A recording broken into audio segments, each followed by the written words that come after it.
Over the light of the Italian Sea is the despair of olive trees, and on the map of Europe, Spain, a black basketful of olives, dusted off by orange blossoms, as if by a sea breeze, olive oil, the internal supreme, condition for the cooking pot, pedestal for game birds, heavenly key to mayonnaise, smooth and tasty, over the lettuce, and supernatural in the hell of the king mackerels like archbishops, our chorus, with intimate, powerful smoothness you sing, you are the Spanish language.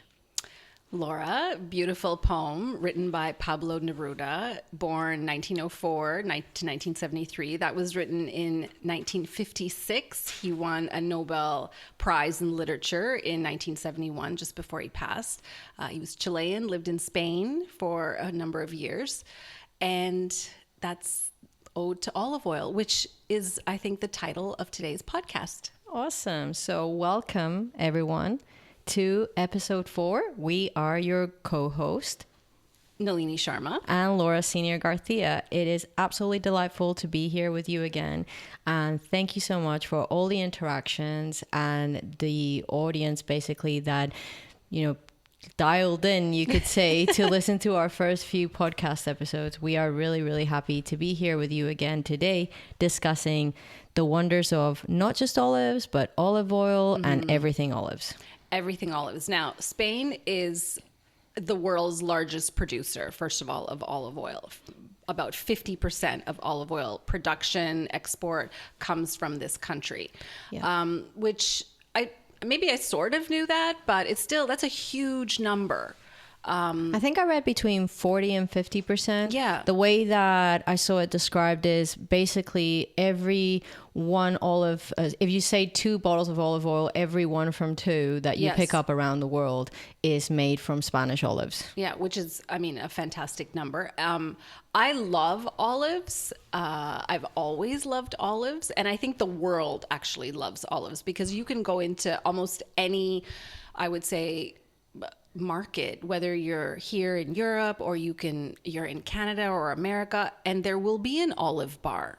Of some sort. Of some sort. The interesting thing with olives as well is that I think you either kind of love them or hate them. I saw a lot of reactions online when we were preparing for this episode, where people actually filmed themselves trying an olive for the first time. Really? Yes. And I think for this country, if you haven't tried an olive by the time you're, 3 or 4 years old, that would be strange. For other places, I think it's still, depending on where you are, there's more exposure to the product or less. But certainly here, it's such an integral part of the culture. Not just the olives themselves, which you will be served olives when you ask for a beer or a caña or in any bar as a little tapa, but also the actual olive oil, that we cook with. I think very, very few households in Spain will actually cook with something different than olive oil, unless they're frying. That then they'd actually use more like a seed oil. Right. And I even know from just shopping here when I go to the supermarket or if I do need to fry something, it is sort of a mission. You actually specifically have to look for that oil to fry with. Well, a little bit about olives. First of all, it's a fruit. Yeah. It's a stone fruit, closely related to mango, peach, cherries, avocado. It's a fruit. So everything that's got like a big seed in the middle, right? It's considered a stone fruit. But what's interesting about the olive or olives, it's very high in fat, but good fat. So, if you're sitting at a party or you're at home and you have a little, snack board and you start eating olives, I'm always concerned as to how many calories. Well, I think you would actually probably tend to think, oh, I'm eating the olives. I'm eating the healthy option of what's on the table. Not the chips. Yeah, exactly. But then the other surprising thing that we found out, which is a bit of a shocker to me, is that green olives are actually way lower in calories than black olives. So for example, it's like 100 grams of green olives is about 120 calories. 100 grams of black olives, which by the way are my least favorite personally, are like 289 calories. So it's like, what's that all about? I always kind of thought, oh, maybe the black olives, they have some more incredible properties because they're less tasty, if you ask me. And well, these ones are quite large, but usually they tend to be a little bit smaller too. Yeah. So basically, if we were to eat all the olives that we have in front of us here, we'd probably be better off packing in a Burger King than actually eating these. Well, I tried to average it out. So from the nutritional table that I found, about 10 olives, depending obviously on the size. Let's just use an average size of what an olive would be. We've got about 8 different sizes here.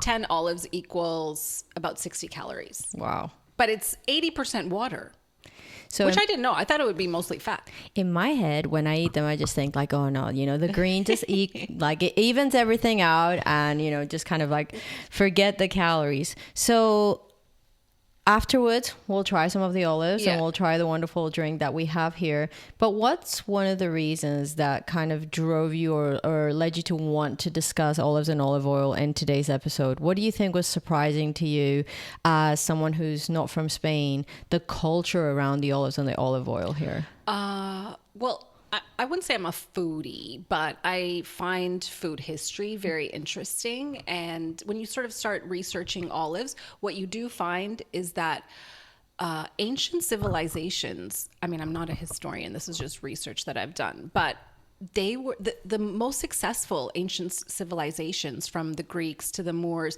They had olive oil. Yes.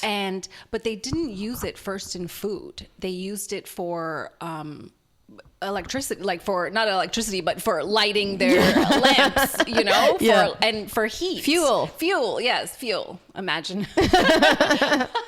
That was their version of power. And then when civilizations fell, they also lost it.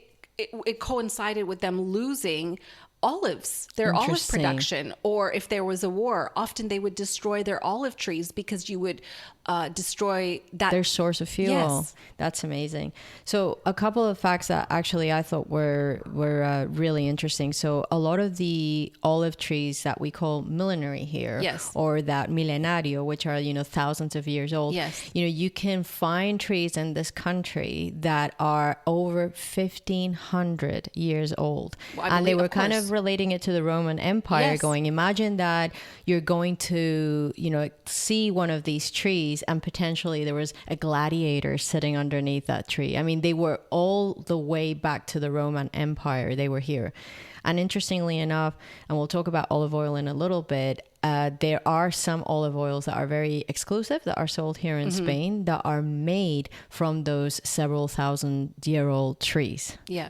Now they come with a price tag, but that's definitely. I'm sure a hefty price tag. Well, if you look at, I started to look at not just the history of olives, which dates back to, some say 4,000 BC, but also I tried to figure out, how did humans figure out to put this in brine or salt and cure it and eat it? Because if you were to take an olive from a tree, you couldn't eat it. It tastes terrible. Yeah.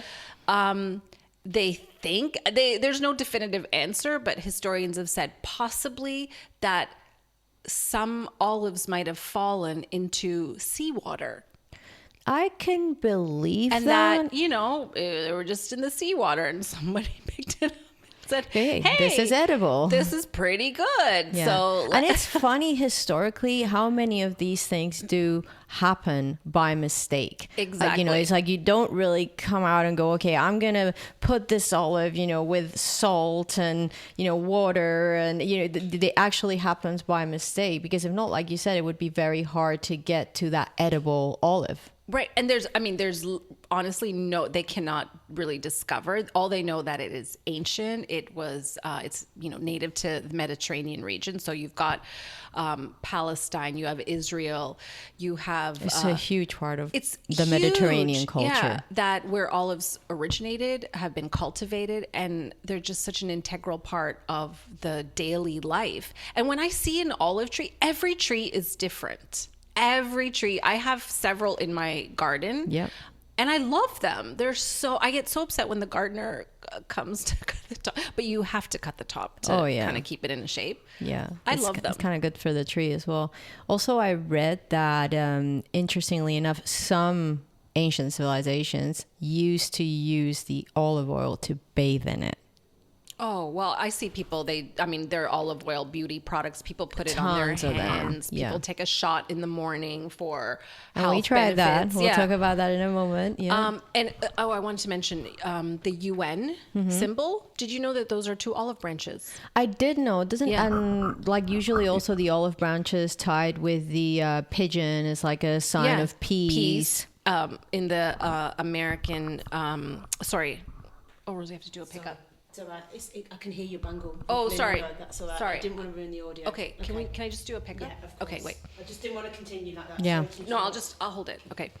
In Olympics, in the ancient Olympics, they were given the crown, the olive crown, Yes. as the prize. From olive branches. Yes. Yeah, Yeah. there's a lot of symbolism around, even in, many different religions, there's a lot of symbolism around olive branches, olive trees, etc. So I think it's just interesting how sometimes we don't realize how a fruit, like you mentioned, because sometimes it's even hard for me to think or describe it as a fruit because I see it as savory, kind of like when we talk about avocado being a fruit, but how a fruit is so intertwined with, our day-to-day life and history without even realizing it. No, and I think the poem that you read, that line it is the language of Spain. Yes. It really is. I mean, it could be the language of Italy or Greece or a number of different countries, but it is ancient. It's embedded here. And can you imagine going into a Spanish house, any house, and not seeing olive oil? I mean, that would be... It would be strange. Yes. Let's put it that way. I mean, that's something that I would expect to find as a staple in any house is a bottle of olive oil. And by the way, lately, I think people, have struggled with it because the prices of olive oil have really gone up.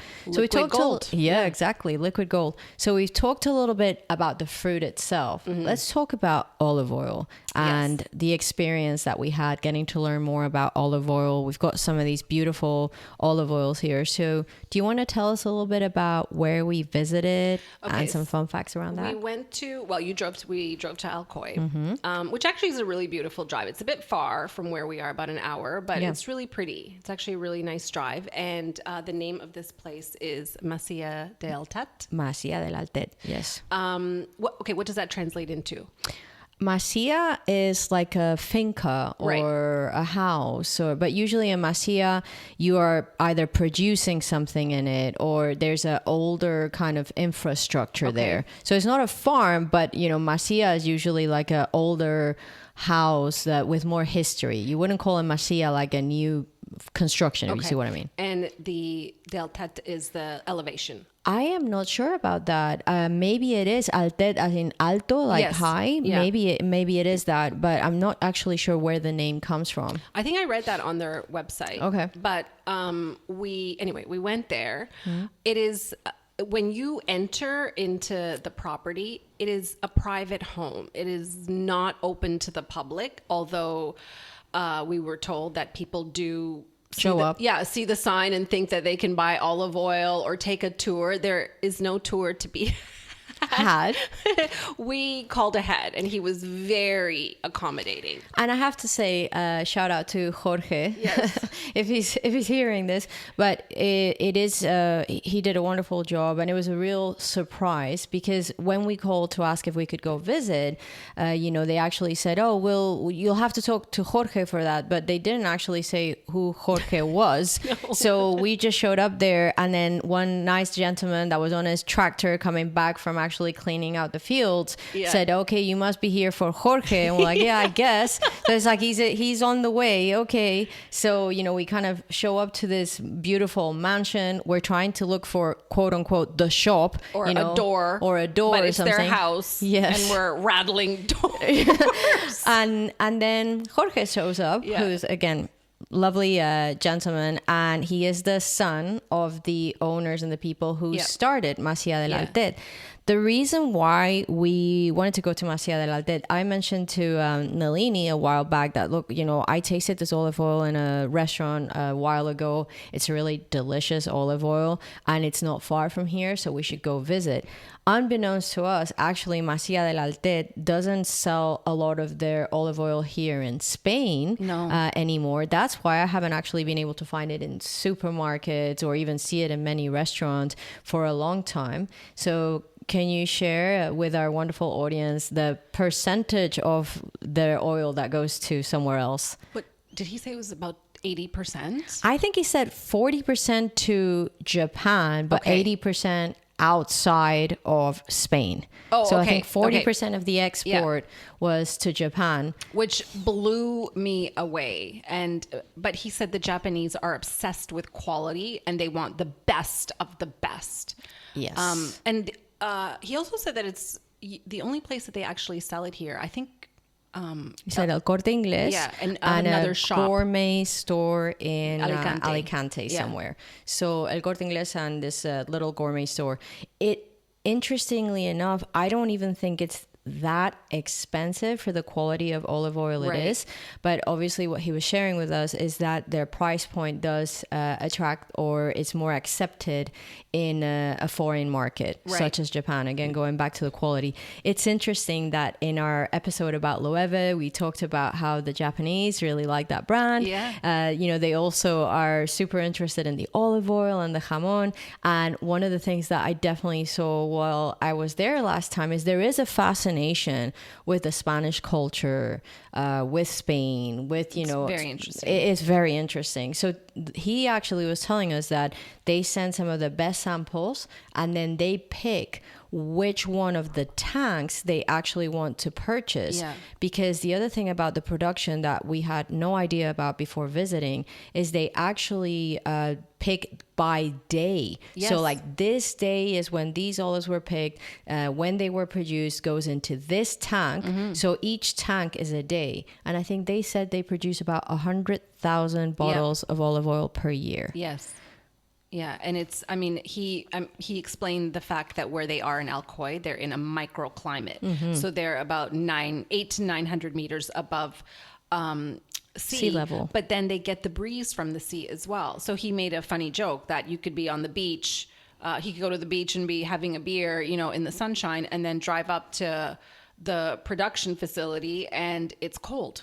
Absolutely. And what he also mentioned is what makes their olives so tasty and the olive oil have that distinct kind of artichoke-y flavor is the difference in temperature from the hottest point of the day to the coldest point in the night, which can be in some cases a 20-degree drop in one day. That's actually what gives the unique taste. And the other thing that was quite comical about that was when we asked him how they pick them, because he said there was 70 hectares. Is that how you say it? Yeah. And he basically turned around and said, any way we can, because we only have a 15-day window to pick all of these olives. So be it, people literally picking by hand, to tractors, to they use that shaking machine. Have you seen it? I have seen it. It looks like a old school, those belts that they used to use like in the 70s where it's like, so like actually like shake your fat away sort of thing, but around the olive tree to shake all the olives down. I told you this about 2 years ago, I harvested olives. Nice. In Benifato. Yes. My son has a friend whose family, they sort of do this it's a bit of a hobby and they sell it in their cafe. So, and I asked her repeatedly, I said, would you let me come and, partake? And she thought, this was her weekend every weekend. Thought, this woman is crazy. Why does she want to come here to pick olives? Because for most people who have olive trees, it is a little bit of a torture because it is it's not like picking apples where you go, oh, nice, I have this one apple and I can eat it. No. To make olive oil, you need hundreds of thousands of olives. And I think that's what people also may not get. It's not like, I have one olive tree, I can make a bottle of olive oil. No. It was work. And I thought, and she told me where you're the worst. I wish I hadn't listened to her. She told me where the worst clothes that you have. But I get up there and it's, first of all, stunningly beautiful. You can't get a nice picture because you're not wearing clothes that you like. I mean, honestly, the worst thing with the strange hat I have on as well. She told me, wear a hat. Okay, I have all these things. But it was like out of a movie. We went up to the little town. We went in the tractor. Her mother-in-law made little coffees for us. Oh, nice. Yeah, bonbon. We like had we did in that our with first little episode. sweets. That was our breakfast. And then we started working. But the whole family works in it. Yeah. And my son and I and his friend and we spent a lovely morning Like doing get the neighbors to come along. Yes, I thought it was super interesting. And that's literally what they do. They have sort of like a long spear. They put it in the tree. They turn it on. It vibrates. And then it makes all it the shake olives fall to the ground, and you catch it on a net, and then you like pick it up, and then you put it in the baskets. So remember, next time you try extra virgin olive oil, particularly, it takes a lot of work, just like we said with the cava, etc., to get to that final product. Oh, and just one thing Jorge told us, to be considered extra virgin olive oil.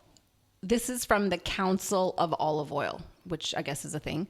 Producers only have to have 15% of actual extra virgin olive oil. So if you see olive oil that's €3, it's probably not. So we are letting the cat out of the bag here, but probably not really all extra virgin. 15%. Yeah, 15%. 1.5 is all you need to be able to call it extra virgin olive oil. Yes. And the other thing as well that's worth mentioning, and again, we are not sponsored by Masía el Altet. It was just a really cool experience, is that theirs is purely extra virgin olive oil. So the properties around it, the taste profile, etc., I think it's just fantastic. I will say that, and if our husbands are listening to this, they can cover their ears, and maybe Jorge's going to blush. Jorge's going to blush a little bit, but it was easier to listen to all these facts because he was extremely cute. Yeah. It was very funny because we did the whole thing and we're, asking all this super intelligent questions about production and what type of olives. And we were like, And then we went inside into where they were actually packaging. Yes. Putting the bottles into boxes for a shipment. And then we did a tasting, and he was, very patient man. Yes. And then we said, okay, and by the way, the tasting, let's describe that a little bit. So again, when I think of an olive oil tasting, the first thing that comes to mind is grab a piece of bread, dip it in the oil. In this case, we actually did olive oil shot, which if you are looking to improve the speed of your digestive system, it's a really good thing to do, but it is quite, you can tell the taste and everything else, but I wouldn't say that's the way to enjoy the product. No, that's just how he gave us sort of the tasting, an education. And we also walked away with some chocolate. Yes, we did. Actually, one more thing I want to mention about Masía el Altet before we kind of go to our slice of life that I think is worth mentioning. I'm going to try and grab this. What do you want? Oh, this one? Oh, okay. Is it this one? Yes, it is. So some of you may have heard of the chef Joël Robuchon, who passed away already. But for a while, he was considered to be, and he's still recognized as being one of the best chefs in the world, or one of the best chefs in our kind of contemporary time to live. He has still, the Robuchon family have like a huge amount of restaurants, Michelin star restaurants around the world. Joël Robuchon actually tasted Masía el Altet in an exhibit in Japan because they've won a bunch of awards, and said that they were very interested in that olive oil being the only olive oil that they serve in the restaurant. So we were given a bottle of Joël Robuchon selection, which you can only actually usually have at the Joël Robuchon restaurant. And it was a really, really nice little detail from our friend Jorge there. Did you open yours? I haven't opened it yet. It is, I don't know. But it's one of ours. Yes, it's one of ours, but I don't think I've opened it yet, but I know we're going to use it for our challenge that, some of you may be able to see on socials. So that's a little bit about Masía el Altet. So anything else we want to mention about olives or olive oil before just when we were getting in the life? car after our visit, and then you and our friend who came with us said, wait, was that guy cute or what? Yeah, exactly. It's like, excuse me? Yeah, exactly. Well, we weren't expecting it, so it was nice. But it was honestly, to do something like that, and to just to be allowed into that little world, it is something that was really magical. Yes. So recommendation, I know a lot of people when they come to Spain, they'll go visit a winery, etc. If you have the chance to go and see somewhere where they are producing olive oil and go experience that, definitely worthwhile. And I know, Nalini, one interesting thing that you shared with us during that trip is that you can become a sommelier for olive oil, which is kind of neat. There's an educational society here. The course is very expensive. Yeah. I thought, this would be interesting. Maybe it's, I don't know, an online like a couple course €100. Yeah, a weekend. It's not. It's like upwards of 5,000-6,000 euros. Yeah. So you really have to be committed to olive oil. Yeah. And the idea is that you would work with a restaurant group or, a high-end restaurant as the sommelier alongside the wine sommelier. Interesting. I thought it was fascinating. Cool. Yeah. So should we move to our Slice of life. Slice of life? So, slice of life. Slice of life. So, reminder for everyone, when we do our slice of life, we taste a little bit of the food that relates to what we're talking about or the topic of the podcast, and we talk a little bit about what's going on in our lives, recent travels, our fun things that have happened. Before we fully transition away from the olive oil conversation, I did want to say that I looked for what is the most expensive olive oil in the world. There's some mixed, there's some mixed information out there. Is it from Greece? I don't know, because the one I found, and I don't know if this was the cookies on my, search engines kind of acting up because I was in Spain, but the one that came up is an olive oil from Spain that is called El Poaig, Poaig. Okay. And that olive oil is from those thousands-year-old trees. Wow. And it's 280 per bottle. Wow. Now, I don't know if anyone would want to go and spend that on olive oil, but if you're a real connoisseur and you're treating yourself to something, maybe the same as when someone treats himself to a really nice bottle of wine. But I did want to mention that was like, wow, one of the most expensive olive oils is made here. And of course, the process is extremely detailed and refined. Yeah. So let's transition to our slice of life. You want to tell us a little bit about what we have on the table, Nalini? Okay, well, we have a lovely selection here of olives. We've got 1, 2, 3, 4, 5. So we've got 7 kinds of olives, because we've got the black ones and the other ones there. But I did want to mention that something we didn't mention during the episode before is that there are approximately 200 different kinds of olives here in Spain. Oh, wait, we're drinking martinis now. So we've got olives, and can you tell us a little bit about our drink? How come every time I drink mine, this hits little me in the spear? face? It's a spear, right? Yeah. Olive Yours stick. stays still. You're more elegant at it. It's my first martini ever in my life. So you want to tell us a little bit about the martini? Okay, well, we did it with gin from Costa Blanca, local. I don't know if that makes a difference or not. I'm not sure, but I think it has a really nice flavor to it. It's breakfast time, by the way. So. Yeah. And it's don't judge us. No, and a martini is actually a very simple drink. It's either gin, if I'm not mistaken, or vodka with vermouth. Yes. Now this is a dirty martini. Yes. So a dirty martini, which is something that is actually not very well known here in Spain. The first time I tried a dirty martini was in Houston, Texas. Has the olive brine in the cocktail. And if you want to check out how to make the cocktail, we've uploaded a little video to our socials of how to do it. But it's a dirty martini. It's my first time having this cocktail with gin. I normally have it with vodka and vermouth. I do like it, but I think I like it because this is a very soft gin. This Costa Blanca gin is not like a really strong, like a Bombay Sapphire or a Tanqueray. It's a really kind of soft gin. So I do like it. It's very smooth. So should we try the olives? Yeah, let's go for it. Okay, so we've got the little spear. And by the way, I looked up the etiquette behind, how do you eat olives with pits, right? So supposedly you take the spear, you stab the olive without throwing your martini over, and then you put it in your mouth. Mm-hmm. I've already messed up. Mm-hmm. And you cover your mouth. You cover your mouth with the other hand, and you dispose of the olive pit, with the dominant hand. Okay. So next time you're at a table and you're wondering, what do I do? It's like, just cover your mouth, take the pit out if you're comfortable with that way. This one's so that's the delicious, by the etiquette. way. This one is very good. It's got a real kind of was it amargo, sour, almost, taste to it. Okay, This those one's were the spicy. super spicy ones. Can you tell our listeners what the woman said yesterday when we were choosing all the olives? She first of all, she had God, that's never spicy. heard of a dirty martini. She said, you learn something new every day. It's like, there you go. You can have all the brine that you have in this little shop and take it and do martinis with it. So That what is she spicy. said, she asked me, because she could see that I was interacting with Nalini in English. Yeah. And, I was obviously actually speaking funny. with her in Spanish.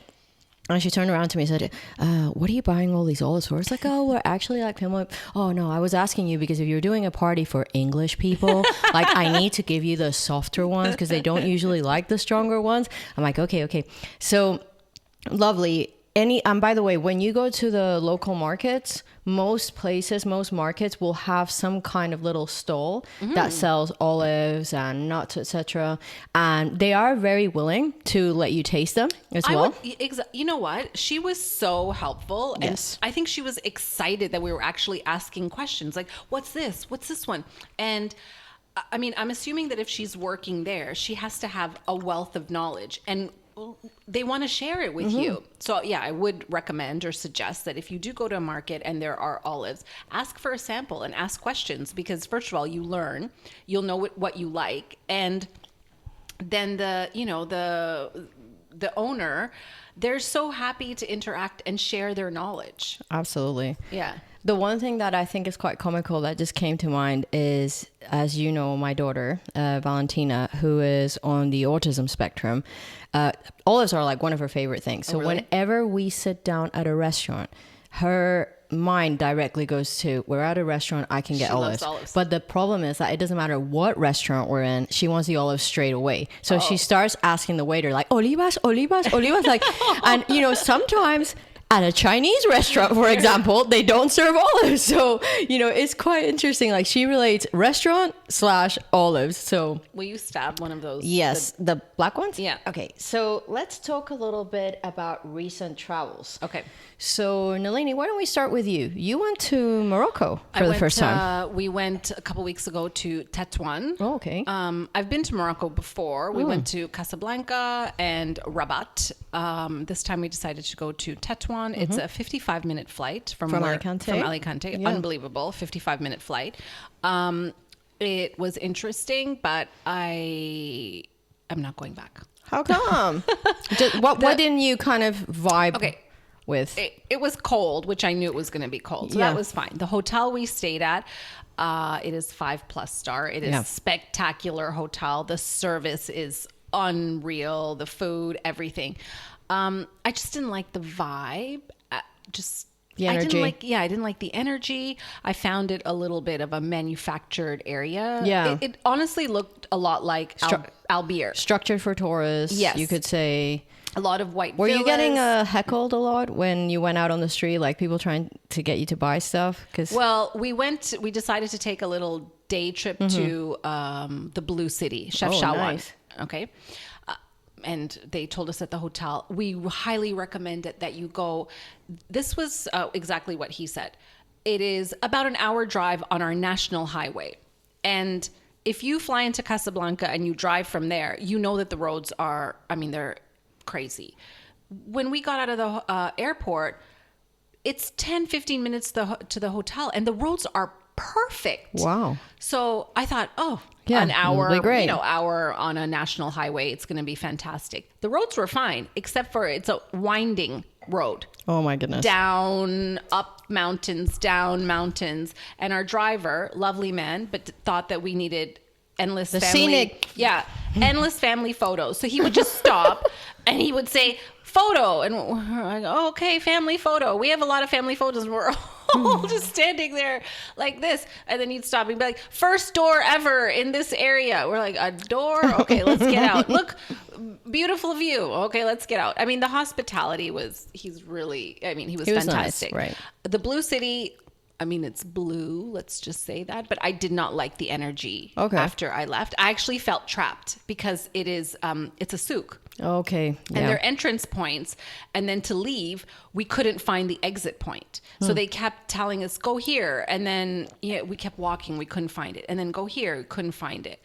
And I started to feel a little claustrophobic that like, I want to get out. I can't get out of this blue city. I don't know how to get out. We did eventually make it out. And it was an interesting experience, but I don't want to go back. And the airport's a disaster. Okay. Yeah. So a couple of weeks, I believe, after you went to Morocco, I was in Cape Town for the first time, South Africa. I loved it. Quality of the food was amazing. I don't think we had a bad meal. I really thought that it's so weird. Cape Town is many hours away from here by plane.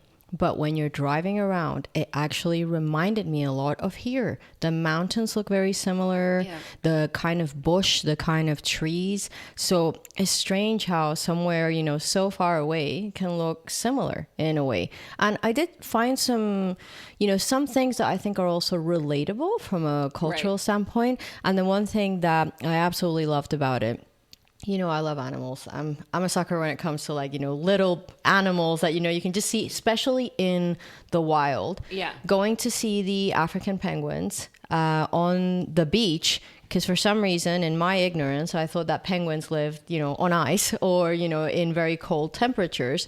So it was about 35 degrees when we were there, Celsius, so very, very hot. And the penguins were nesting. So they had, their eggs on the actual sand. And the females are taking care of the eggs for weeks while the males are going out and, getting the fish, etc. And they're just there. It's not like a reserve or anything like that. They're on the beach. Wow. So it was really, really special. I still have tan lines. Can you swim in the water there? I did, but I didn't swim. So there's a couple of beaches where the penguins tend to go. I swam on a beach that was close to where the penguins are because they did say that they can bite. Obviously, they're protecting the nest. Yeah. The interesting thing is they're not scared of us because apparently I read, and someone can fact check me on this, that they see us as other penguins because we also walk on two legs like, they do. That's really so cute. they are not scared of us. Now, they'll bite because they're trying to protect their space. It's like, hey, don't come near my egg. But, they're not really scared of us. So the reason why I went to the other beach is you're not really supposed to swim where they are. In their habitat. Yeah. Right. But it was amazing. Absolutely gorgeous. I would go back to Cape Town. I'd love to go back with you, actually. I think it would be lovely. It is a bit of a ways away. Yeah. And flew through Turkey for that. And actually, I wanted to do a shout out to Turkish Airlines. Okay. Fantastic. I think I wrote it down with me somewhere. Yes. They had these super cute, look how cute this is. Oh, that's nice. The little toiletries that they give you. I'm like, come on. when you get something Lanvin. Nice, like Lanvin. Yeah. So it's really, really cute. And I just loved it. I thought, oh, that's so nice. I was like, oh, normally they're ugly and you want to kind of leave them behind. You can wear that I was like, I wear it as a handbag, So, so. On our Ryanair flight returning from Morocco. Did they clap? Did they clap? First of all, there was clapping. 1. 2, they ran out of water. Okay, there you go. So Turkish Airlines giving out Lanvin toiletries, Ryanair, you got the claps and no water. So. It was 55 minutes. And listen, exactly. Just a disclaimer, Morocco is a beautiful country. I did not enjoy that experience. Yeah. So I'm sure other people will go and enjoy it. I'm just giving cities. you my honest, absolutely, my honest reaction to the few days that we were there. So are you ready? Oh, the phrase of the day? Are we ready for this? Yeah, 1 second. By the way, whichever that olive is or wherever it's from, the black olive. Aragon. It's the best black olive I've ever had. Okay. Because Let me taste it. I even take them off pizza. It's good. Wow. I don't like black olives at all. Oh, this would go so well with cheese. Which we do have. It's in the fridge, but we forgot it. So, okay. Sentence of the day. Since our sentence of the day last time was highly controversial, and I did get some interesting comments on socials about it. Gone a little bit lighter this time, but it's still funny. So, the sentence of the day is: Éramos pocos y parió la abuela. Okay. So, do you want me to translate that to English? Oh, something about the... Éramos pocos, like there was few of us. Y parió la abuela. Do you know what that means? Spell the last word. Abuela, Like grandma. grandma. Okay. So, éramos pocos y parió la abuela. Do you want me to translate it to English and you can try and figure it out? Yeah. There were few of us and then the grandmother gave birth. Wow. There's a few of us and the grandmother gave birth. I'm going to say it's a party gone wrong.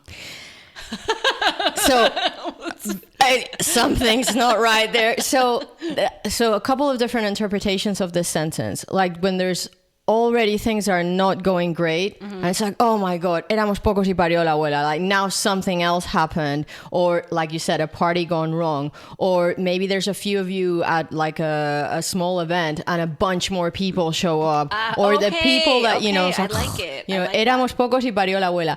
Just the fact that someone would think about making this sentence about a grandmother giving birth, like, oh my goodness, like there was few of us and now our grandmother gave birth, you know, it's like, what is it? I might start using these phrases, but I'll just say it in English. Exactly. It's like, I'll oh, there was in few of English. us and our grandmother gave birth. And just watch like the reaction on I'll just people. start saying them in English just randomly.